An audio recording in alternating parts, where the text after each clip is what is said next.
Puncak Kehidupan. Bab 456. Beri aku waktu sebentar, kata Maya Howard cepat. Akhirnya, Alex Rockefeller menunggunya selama setengah jam. Ketika Maya muncul kembali, penampilannya benar-benar berubah. Mengenakan t-shirt putih tanpa tali, dia memancarkan energi muda. Meski penampilannya menawan, cara berpakaiannya membuat tampak beberapa tahun lebih muda darinya. Seolah-olah dia kembali kuliah lagi. Alex menatap lurus ke arahnya, dan dia tidak bisa tidak memikirkan saat pertama kali dia menatapnya.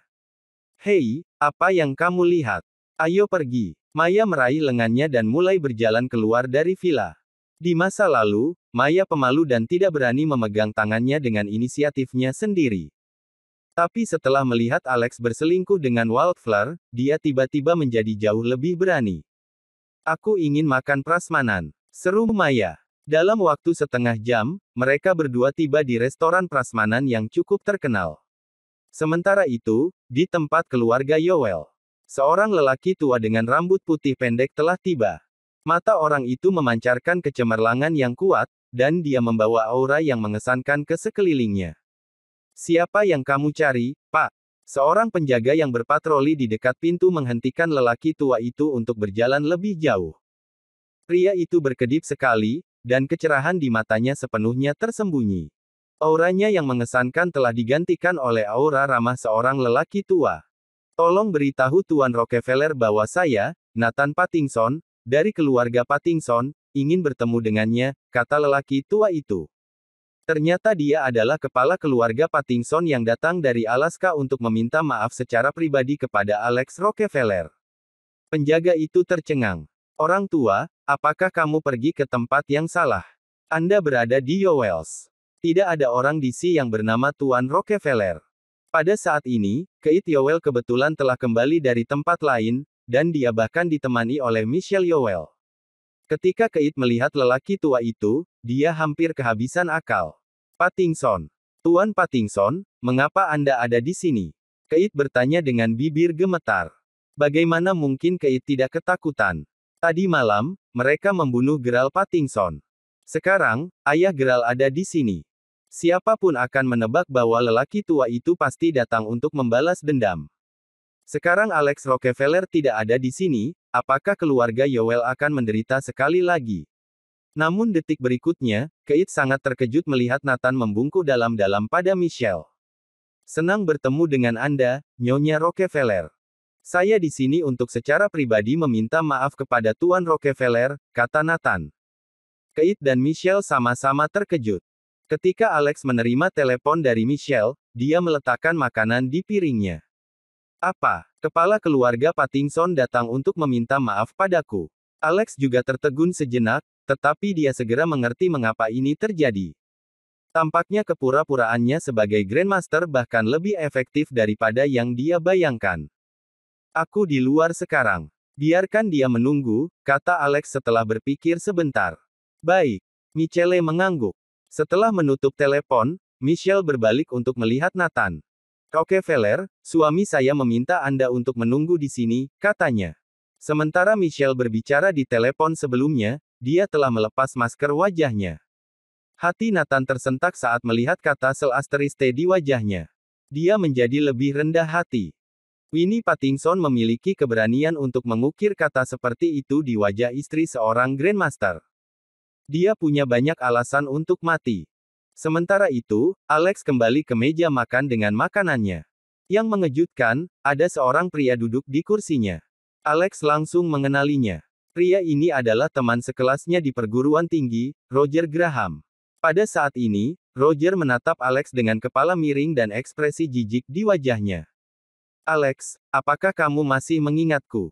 Aku tidak percaya seorang pengecut sepertimu berani makan sendirian dengan Maya di sini. Apakah kamu tidak takut istrimu akan menendangmu keluar dari rumah dan membuatmu tidur di jalanan? Kata Roger sambil tertawa. Bab 457. Tatapan Alex Rockefeller menjadi dingin ketika dia melihat Roger Graham. Pria ini adalah anak Louis Graham, putra Presiden Paradise Corp. Alex juga bertemu Louis ketika dia menghadiri upacara pemakaman keluarga Rockefeller. Louis menerima banyak bantuan dari William Rockefeller di masa lalu, tetapi dia kemudian melompat kapal untuk bekerja dengan John Rockefeller. Dengan kata lain, seperti ayah, seperti anak. Roger biasa mengikuti Alex selama mereka kuliah. Setelah itu, ketika segala sesuatunya berubah menjadi selatan dalam keluarga Rockefeller, dan Alex berubah dari anak kelas atas yang kaya menjadi pria yang bergantung pada wanita untuk bertahan hidup, Louis segera mengubah sikapnya. Louis mulai menyebut Spark Rockefeller sebagai temannya. Dalam banyak kesempatan, Louis terus melemparkan Alex ke bawah bas dan membuat komentar sarkastik tentang Alex di belakangnya. Louis dan seluruh keluarganya adalah sekelompok pengkhianat. Alex melirik Maya Howard. Dia merasa aneh bahwa dia benar-benar mentolerir orang yang duduk di meja mereka. Pada akhirnya, Maya berbalik untuk melihat Alex dengan tatapan main-main. Alex benar-benar tidak bisa berkata-kata. Apakah dia ingin melihatnya memperlakukan orang lain seburuk ini? Maya menunjukkan senyum yang manis. Roger Graham. Jika aku ingat dengan benar, kamu biasa mengikuti Alex dan memanggilnya bos. Kamu sangat ingin menyenangkan dia. Jika dia memintamu untuk menuju ke timur, kamu tidak akan berani menuju ke barat. Sudahkah kamu menjadi lebih berani sekarang? Bagaimana kau bisa berani berbicara dengannya seperti itu? Apakah kamu tidak takut sesuatu yang tidak menguntungkan terjadi padamu? Dia bertanya. Roger benar-benar terpesona oleh senyum Maya. Maya, apa yang kamu bicarakan terjadi berabad-abad yang lalu. Sekarang, semua orang di California tahu bahwa Alex adalah pria yang bergantung pada wanita untuk mencari nafkah. Dia tidak pantas menjadi bosku. Dia bahkan tidak pantas memanggilku bosnya, katanya. Ini berarti kamu pengkhianat, bentak Maya. Roger tercengang. Dia merasa wajahnya terbakar, dan dia sangat kesal. Sementara itu, Alex meletakkan makanannya dan menatap Roger. Bisakah kamu pergi sekarang? Jangan ganggu kami saat kami makan. Roger, yang sudah marah dan malu setelah Maya menyebutnya pengkhianat, membanting tangannya ke meja. Alex, apakah kamu hidup dalam mimpimu? Pikir kamu masih orang yang sama dengan yang setahun yang lalu. Kamu seorang sampah yang bangkrut sekarang, dan kamu bahkan harus bergantung pada istri untuk hidup. Beraninya kau berbicara padaku seperti ini. Roger meraung. Aku bisa bergantung pada istri karena aku mampu melakukannya. Lagi pula apa hubungannya denganmu? Enyahlah. Balas Alex. Alex mendorong Roger ke Samoing. Jika kamu terus mengganggu kami, kamu akan menyesalinya, kata Alex dingin. Maya terkekeh. Aku pikir kamu akan memukulinya, katanya. Alex meneguk minumannya. Aku bukan orang barbar. Memukul pengkhianat seperti dia hanya akan membuat tanganku kotor, katanya. Apa katamu? Wajah Roger berubah cemberut. Rockefeller, pergi dari sini sekarang. Kamu tidak diterima di sini, tambahnya. Atas dasar apa? Apakah kamu pemilik restoran ini? Alex bertanya. Saat itu, seorang wanita dengan riasan tebal berjalan mendekat. Aku pemilik restoran ini, katanya. Alex mendongak. Shaina Morrison, apakah ini restoranmu? Tanyanya dengan nada terkejut. Ternyata wanita ini juga teman sekelasnya dari sebelumnya.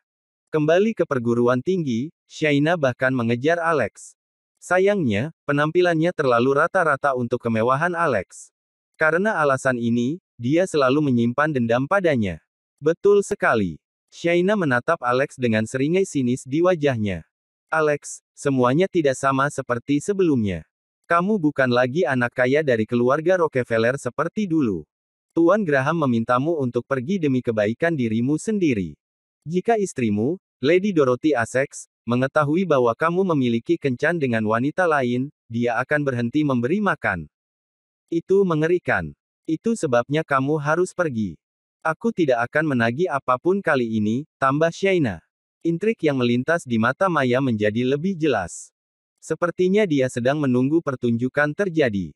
Bagaimana jika aku tidak pergi? Shaina, ini restoranmu. Kamu lebih pintar dari ini. Jika kamu mengusir pelanggan sepertiku tanpa alasan, aku dapat menelepon untuk mengeluh. Aku bahkan akan menerbitkan posting online. Apa kamu yakin bisa mengatasinya?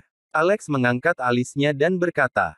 Shaina langsung terdiam. Dalam industri catering, pelanggan seperti dewa. Shaina benar-benar tidak berani mengambil konsekuensi berikutnya. Roger mendengus dingin. Apa yang kamu takutkan, Shaina? Aku melindungimu jika terjadi sesuatu. Paradise Corp akan menjadi perisaimu. Jika restoran kamu terpengaruh, Paradise Corp akan mengubah restoran ini menjadi kafeteria staf perusahaan kami, katanya. Ketika Shaina mendengar ini, dia langsung menjadi berani. Berbalik, dia memanggil keamanan. Sementara itu, Alex tiba-tiba merasakan sesuatu menyentuh tulang keringnya. Segera, dia merasakan bahwa itu adalah kaki seseorang. Bab 458. Bagaimana mungkin Alex Rockefeller tidak tahu apa yang terjadi? Itu pasti Maya Howard, yang telah melepas sepatu hak tingginya, menyentuh tulang keringnya dengan jari-jari kakinya. Alex berbalik untuk melihat Maya dengan ekspresi bingung di wajahnya. Maya membuat gerakan mengait dengan jarinya. Alex mencondongkan tubuh, dan Maya mulai berbisik ke telinganya dengan senyum di wajahnya. Roger menyaksikan ini terjadi dengan rasa cemburu yang mendalam. Dia berharap dia bisa membunuh Alex dan mendekati Maya sendirian. Dia telah mengembangkan perasaan untuk Maya sejak mereka masih belajar tetapi tidak pernah memiliki kesempatan untuk dekat dengannya. Ketika mereka bertemu lagi setelah beberapa tahun, Maya menjadi lebih cantik, lebih lembut, dan lebih menarik. Roger merasa sangat tergoda. Apakah kamu mengatakan, Paradise Corp? Jika Paradise Corp hilang, apakah kamu akan berhenti menjadi begitu sombong dan tidak suka mengganggu? Sebagai bos kamu sebelumnya, aku pikir aku memikul tanggung jawab untuk membimbing kamu ke jalan yang benar, kata Alex. Begitu Alex mengatakan itu, Roger mulai tertawa terbahak-bahak. Alex, menurutmu siapa yang coba kamu intimidasi? Apakah kamu pikir kau dapat menghancurkan Paradise Corp? Itu hanya akan terjadi jika matahari terbit dari barat, kata Roger. Alex menggelengkan kepalanya sebelum mengeluarkan ponselnya dan melakukan dua panggilan. Salah satunya adalah ke Michelle Yeoh, sementara yang lain ke Wildflower. Jangan tanya kenapa, tapi aku ingin Paradise Corp segera menghilang dari California. Kata Alex. Baiklah, aku akan memberitahumu alasannya. Saya tidak suka Roger Graham karena dia tidak mengizinkan aku makan, tambahnya. Segera, Tousan Miles Conglomerate dan grup Yeoh keluarga Yeoh mulai menyerang Paradise Corp dengan kejam. Pada saat ini, Shaina Morrison akhirnya kembali dengan keamanan. Dia menunjuk Alex. Usir orang ini keluar. Mulai sekarang, dia tidak boleh makan di restoran ini, perintahnya tegas. Hah. Kedua penjaga keamanan itu kehilangan kata-kata. Alex tidak menyebabkan masalah. Mengapa mereka harus mengusirnya? Ini adalah tindakan yang sangat ofensif, dan itu akan berdampak buruk pada restoran. Tapi Shaina adalah bos di sini. Ketika penjaga keamanan melihat betapa bertekadnya dia, mereka tidak punya pilihan selain mengusir Alex. Roger tertawa dingin sambil menunggu pertunjukan dimulai. Adapun panggilan yang dilakukan Alex sebelumnya, dia sama sekali tidak mengingatnya. Dia berpikir bahwa Alex mungkin hanya berpura-pura. Namun saat itu, telepon Roger mulai bordering keras. Ketika dia melihatnya, dia melihat bahwa ayahnya memanggil. Maya terkekeh. Roger, aku pikir kamu harus segera mengambilnya. Siapa tahu Paradise Corp mungkin benar-benar menghilang, serunya. Roger tertawa dingin dengan ekspresi jijik di matanya. Apakah kamu bercanda? Jika dia mampu melakukan ini, aku akan melompat dari lantai 18 gedung ini, katanya sambil menjawab panggilan. Dalam sekejap, ayahnya, Louis Graham, terdengar berteriak melalui telepon. Kamu beasteris binatang. Siapa yang kau ganggu di luar sana? Siapa yang kau cegah untuk makan? Apakah kau tahu bahwa Paradise Corp dihancurkan karenamu, anak sampah? Yeoh Group telah membatalkan kontrak, dan Tousan Miles Conglomerate ingin berhenti bekerja dengan kita. Bank telah menghentikan semua pinjaman dan meminta kami untuk segera membayar hutang. Katana padaku, apa yang harus kita lakukan? Satu-satunya jalan keluar bagi Paradise Corp adalah menyatakan kebangkrutan untuk menghapus hutang kita. Kita semua harus melompat dari gedung, teriak Louis. Berdengung. Roger tidak bisa mempercayai apa yang dia dengar ketika dia mendengarkan teriakan marah ayahnya. Pada saat ini, hatinya dipenuhi dengan ketakutan yang luar biasa ketika dia melihat Alex. Roger berlutut di depan Alex dengan bunyi gedebuk. Bab 459. Bos Alex, aku mohon padamu. Tolong ampuni aku. Tolong selamatkan Paradise Corp. Aku memohon pada Anda. Roger Graham benar-benar ketakutan sekarang. Sebelum Paradise Corp menjadi sukses, keluarga Graham adalah sekelompok warga biasa yang tinggal di daerah miskin. Seluruh keluarga tinggal di sebuah rumah kecil dan kumuh seluas sekitar 50 meter persegi. Setiap kali hujan kucing dan anjing di luar masuk, hujan akan merembes masuk melalui atap. Datanglah musim dingin, dan mereka semua akan menggigil kedinginan. Roger sama sekali tidak ingin kembali ke kondisi hidup seperti itu lagi. Jika itu masalahnya, dia lebih suka melompat dari gedung dari lantai 18. Shaina Morrison, yang berdiri di dekatnya, benar-benar terkejut. Dia dengan cepat pergi untuk membantu Roger bangun. Tuan Graham, apa yang kamu lakukan? Bukankah dia hanya seorang pria yang bergantung pada wanita untuk mencari nafkah? Mengapa Anda bahkan memohon padanya dengan berlutut? Bisakah dia mengancam Paradise Corp? Orang-orang akan mati tertawa, katanya. Berdebar. Roger meraih Shaina dan mendorongnya dengan paksa. Terperangkap lengah, Shaina kehilangan keseimbangan dan jatuh ke tanah. Roger mulai menamparnya dengan kejam. Siapa yang kamu katakan bergantung pada wanita untuk mencari nafkah? Ini bosku. Kamu adalah orang yang bergantung pada orang lain. Seluruh keluargamu bergantung pada orang lain. Dia berteriak. Ini adalah restoran prasmanan, dan Shaina adalah pemiliknya. Ketika satpam melihat bos mereka dipukul, mereka tidak bisa diam, langsung meninju dan menendang Roger dengan liar. Maya Howard mulai menggelitik kaki Rockefeller di bawah meja lagi. Apa yang sedang terjadi? Alex menatap Maya. Dia bergerak semakin jauh ke atas kakinya, sampai-sampai jari-jari kakinya sekarang menyentuh pahanya. Apakah kamu mencoba merayuku? Pikir Alex. Kenapa kita tidak pergi? Tanya Maya lembut. Sebuah adegan besar telah pecah di restoran. Banyak orang sekarang berkumpul di sekitar mereka. Bagaimana mereka bisa terus makan? Sepakat. Ayo pergi. Alex meraih pergelangan kaki Maya dan menggaruk kakinya sedikit dengan kukunya. Dia tahu bahwa dia sangat takut digelitiki. Memang, Maya menghela nafas pelan. Dia menarik kakinya menjauh dengan kecepatan kilat, lututnya membentur bagian bawah meja saat dia melakukannya. Sangat sakit hingga dia menggigit bibir bawahnya, memutar matanya beberapa kali ke arah Alex. Ketika Roger melihat Alex berdiri, dia dengan cepat bergegas. Bos, saya mohon. Tolong ampuni kami. Alex menatap Roger dengan dingin sambil menggelengkan kepalanya. Aku tidak pantas menjadi bosmu. Aku bahkan tidak pantas memanggilmu bosku. Roger, ada satu hal yang ingin kukatakan padamu dan ayahmu. Tuhan melihat segala sesuatu yang kita manusia lakukan. Anda harus menghindari melakukan hal-hal yang tidak bermoral. Saya yakin Anda tidak lupa tentang bagaimana Paradise Corp menjadi sukses, bukan? Ayahku mampu membuatmu sukses. Demikian juga, saya akan dapat membuat Anda jatuh. Di dunia ini, ada obat untuk segalanya kecuali penyesalan, kata Alex. Bang! Alex mengusir Roger sebelum menarik Maya dan meninggalkan restoran. Setelah itu, keduanya tidak pergi ke restoran mewah manapun tetapi malah berlari ke jalan makanan yang tidak terlalu jauh. Ini adalah jalan tua yang terkenal di California yang telah ada sejak abad pertengahan. Itu memiliki sejarah panjang, dan pengunjung memadatinya setiap hari. Maya menarik tangan Alex saat mereka melewati berbagai pedagang dan kios. Dia bahagia seperti burung yang dilepaskan dari sangkarnya. Maya sangat cantik. Pada saat ini, pesona energiknya lebih banyak perhatian dari pengamat yang tak terhitung jumlahnya. Mulut mereka dilumuri minyak berbagai makanan lezat, termasuk tahu dengan daging cincang, tusuk sate domba, telur sotong, dan nasi goreng nanas. Maya berputar di tempat, rambutnya berputar-putar di udara. Dia kemudian menatap Alex. Sudah lama aku tidak makan makanan lezat seperti ini. Aku sangat senang hari ini, serunya. Ini bahkan bukan yang eksotis. Kamu dapat memesan ini secara online, dan kamu dapat memilikinya kapanpun kamu mau, kata Alex. Maya memutar matanya ke arahnya. Dasar idiot, pikirnya.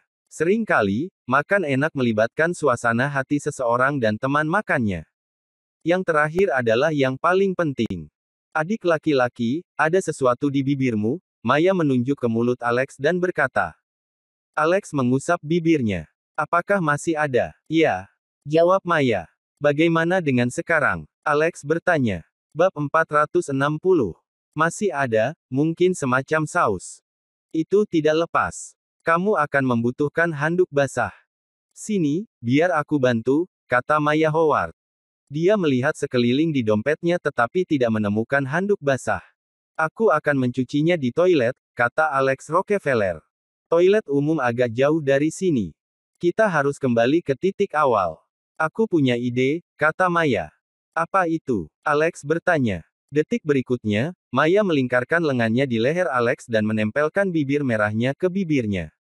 Alex kehilangan kata-kata. Dia merasa seperti disambar petir, dan pikirannya benar-benar kosong. Dia tanpa sadar meletakkan tangannya di pinggangnya. Sementara itu, Maya, yang merasa didorong, menjadi semakin terlibat secara emosional. Di sekeliling mereka banyak pejalan kaki, semua menatap pasangan tampan ini. Meskipun orang biasa melihat pasangan saling berpelukan dan berciuman di depan umum, kejadian seperti itu biasanya berlangsung sangat singkat. Ciuman tidak pernah berlangsung lebih dari 1 detik. Namun, apa yang terjadi di depan mereka adalah pemandangan yang langka. Alex dan May berciuman selama hampir 20 detik. Ketika dia melepaskan Alex, wajahnya memerah. Dia segera meraih tangan Alex dan mulai berlari. Setelah berlari sebentar, Alex menatap Maya. Kakak, aku pria yang sudah menikah. Apa yang baru saja kamu lakukan? Itu tidak benar kan? Dia bertanya. Maya mendengus. Mengapa kamu tidak mengatakan itu ketika kamu dan Walt bermain-main di tempat tidur? Dia bertanya. Ini. Alex tergagap. Tepat ketika Alex hendak berbicara, aroma yang tidak biasa tiba-tiba tercium di hidungnya. Dia bahkan merasakan esensi ringan yang berasal dari suatu tempat. Setelah melihat sekeliling dengan cermat, dia menyadari bahwa itu berasal dari tempat yang menjual tanaman bonsai. Aroma lembut itu berasal dari tanaman kecil seukuran telapak tangan manusia. Bunga segi 8 yang membeku. Alex hampir berteriak keras. Dalam buku kedokteran tertinggi, ada pengenalan berbagai ramuan spiritual. Bunga segi 8 yang membeku adalah jenis ramuan spiritual yang sangat langka. Kelopaknya dapat disintesis menjadi pil Ciro. Bahkan, itu termasuk herbal yang digunakan untuk menyembuhkan penyakit Holy Yates. Alex dengan cepat berjalan mendekat dan mengambil pot untuk mengamati bunga itu. Sayangnya, tanaman segi 8 yang dingin ini tidak akan berbunga untuk waktu yang lama. Hanya 3 daun yang muncul sekarang, dan bunga itu hanya akan mekar setelah ke-8 daun itu tumbuh sepenuhnya. Karena setiap daun akan membutuhkan 1 tahun penuh untuk tumbuh sepenuhnya, dia harus menunggu 5 tahun untuk 5 daun yang tersisa. Ini akan memakan waktu terlalu lama. Dia tidak bisa menunggu. Mendesah. Alex dengan hati-hati menggelengkan kepalanya. Berapa harga ini? Dia dengan santai bertanya kepada pemilik toko. Meskipun 5 tahun adalah periode yang sangat lama, tidak ada alasan untuk tidak memperoleh harta langka seperti itu setelah dia melihatnya. Pemiliknya adalah seorang pria tua pendek yang tampaknya berusia 50-an atau 60-an. Dia menatap Alex. Anak muda, apakah kamu tahu tanaman apa ini? Dia bertanya. Jantung Alex melonjak. Aku sebenarnya tidak tahu apa itu, tapi baunya sangat enak.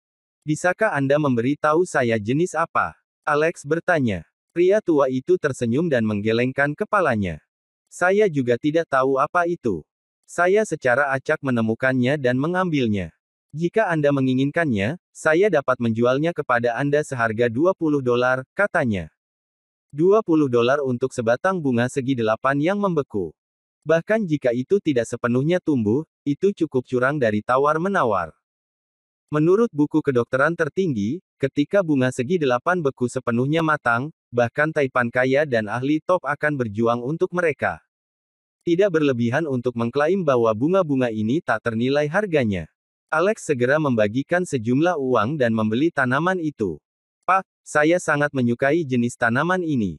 Bisakah Anda memberi tahu saya di mana Anda menemukannya? Alex bertanya. Pria tua itu menatap Alex. Apakah saya menjualnya terlalu murah? Dia bertanya. Alex terkekeh. Perdagangan sudah selesai. Tidak ada pengembalian uang yang dapat dilakukan. Namun, jika Anda menemukan lebih banyak dari ini, Saya akan membeli semuanya seharga $50 per pot. $50. Yang banyak. Baiklah, baiklah. Tinggalkan nomor Anda. Saya akan menelepon Anda jika saya menemukannya. Pria tua itu mengangguk. Alex menuliskan nomornya sebelum kembali ke Maple Villa bersama Maya dan tanamannya.